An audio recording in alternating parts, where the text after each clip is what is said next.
ardayda aynu maanta waxa u joogno qalin-jabintooda waxa ay kala yihiin arday dhameeyay kuliyadaha jaamacadda oo kala ah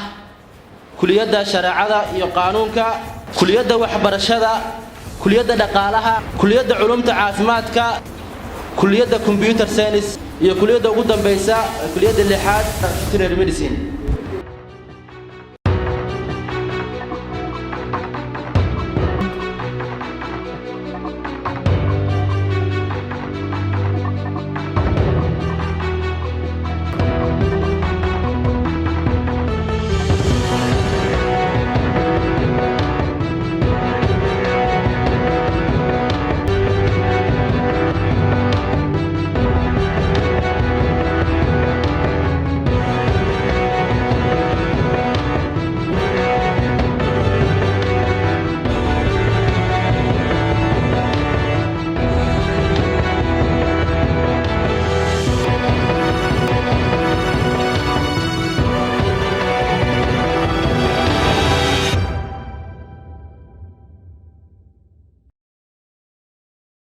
waxaan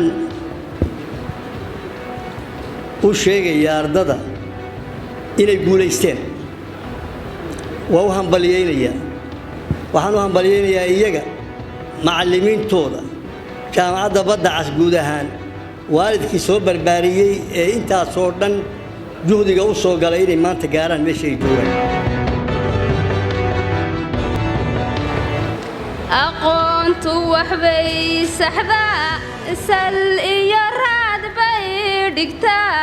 sareed iyo waa ilayso xumahay kaasayrisaa ardaydanu sidcaalaye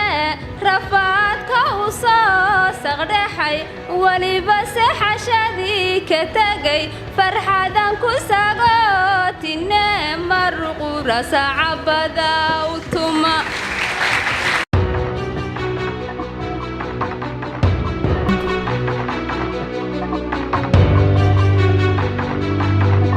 maanta aniga si khaas ah farxadayda lama soo goobi karo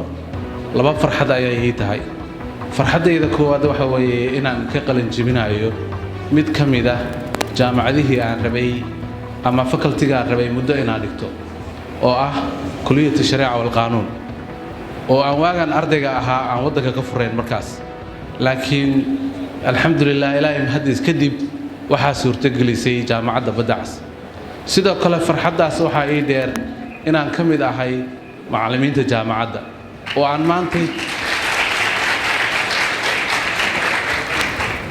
aan maanta la qalin jebinayo ardayda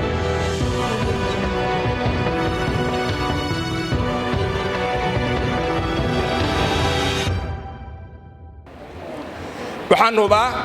inta ardayda hadda halkaa fadhida ama simbalka ardayda ka jooga jaamacadda ka qalin jebisa qaybtooda joogta ee maqlaysa in badan oo kamidihi jaamacadda ay dhigan jireen minxay ku dhigan jireen ama 100% ha ahaato ama 30% ha ahaato ama 50% ha ahaato waa ihsaan ay jaamacaddu u samaysay weey maanta markay heerka soo gaadheen jaamacaddu wax lacag kama rabto laakiin waxay ka rabtaa sidii ihsaanka loogu sameeyay in ihsaanka iyaguna dadka ugu sameeyaan ka dambeeyay ما شاء الله نقروبو وأرضي نمبر 1 قالي كلية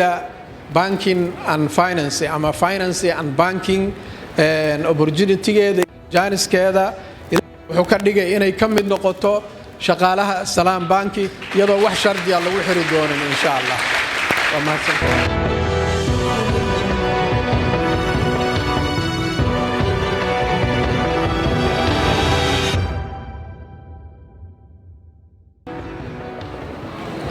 jaamacaddu intay jirtay waa dufcadii koytoonad waan ka hadalay waxay samaysay horumar bay samaysay dhinacyo badan ah horumarka ay samaysay waxa kow ka jaamacaddu waxay samaysay cilaaqaad bay samaysay ururo badan oo caalamka bay ka tirsan tahay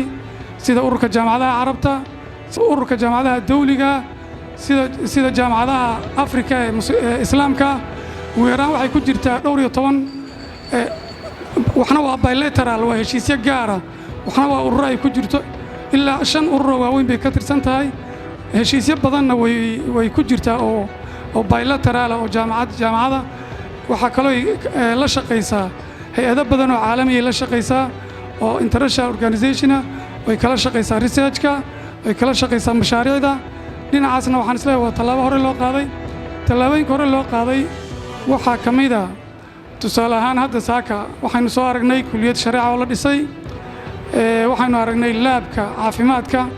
oo la qalabeeyey waxaan aragnay laabka kombiyuutarka oo isagana si casriya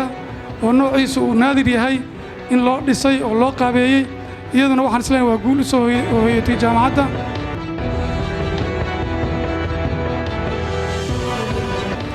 jaamacaddu waxay leedahay shuruuci sharci bay leedahay qaanuun haddaad fiirsan qodobka 28aad faqradiisa 1 2 3 4 dhammaan waxay leeyihiin shuruud adag jaamacadda Rarsi waxay ku caanbaxday runtii galliinka jaamacaddana way adagtahay si fudud laguma galo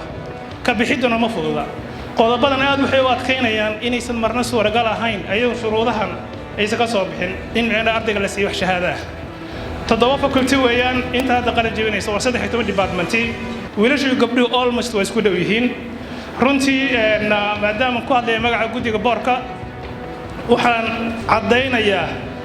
qodobadan aan kor ku soo sheegnay iyo ardadan baahida iyo requirementiga looga baahna inay buuxiyeen xaqna ay u leeyihiin in la siiyo shahaada waxaan leeyahay hambaliyo intii laydin yiri iyo in ka badan baan idin leeyahay Allah idinku anfaco Allah ina ku anfaco dalka Allah ku anfaco dadka Allah ku anfaco diinta Allah ku anfaco waxaad barateen